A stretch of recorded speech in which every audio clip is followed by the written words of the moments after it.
We're walleye fishing with Ashley Ray and Nick Werner of Werner's Angling Adventures. So far we've had no luck, but we're remaining optimistic that we're going to catch ourselves a Bay of Quinte walleye. Okay, so what we're doing basically today is chasing the migratory walleye that are preparing to come in for the spawn. Right here on my screen you can see Lake Ontario, and what they do during the season, in the summertime, late summer, they start to pod up, and these walleye pods start to work their way into the mouth of the bay. And what these fish are going to do is they're going to come around this point and work their way into the bay as they migrate in for their fall spawn preparations, and well, actually preparations for the springtime. We're out here trolling crankbaits right now for the migratory walleye. A little tip or a little trick I can pass along for those of you that do troll crankbaits with any regularity at all is you want to tune this crankbait so it runs straight in the water and it doesn't fly off to either side, what we call blowing out, or it's not running true.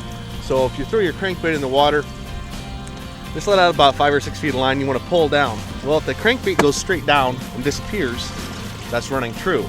Now if the crankbait runs off to one side or the other, it needs to be tuned. And a very, very simple way to tune it, and you want to take the eye that's attached to the bill and twist it, either left or to the right. Just give it a very, very minute twist, throw it back in the water, and keep adjusting your bait until it's running straight and it disappears right when it hits the water. So that's just about right here. Okay. After a couple of hours without a bite, we had our first hit. Yay! Okay. You got this! And just reel? Like, yep. And it's about that nice steady speed.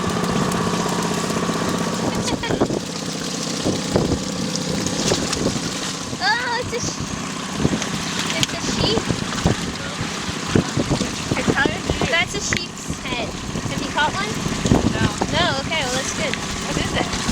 It's called freshwater drums. And there's a lot of them out here too. They get mixed in with the walleye quite a bit. It may not have been a walleye, but after catching our sheep's head, we knew we were on the right track.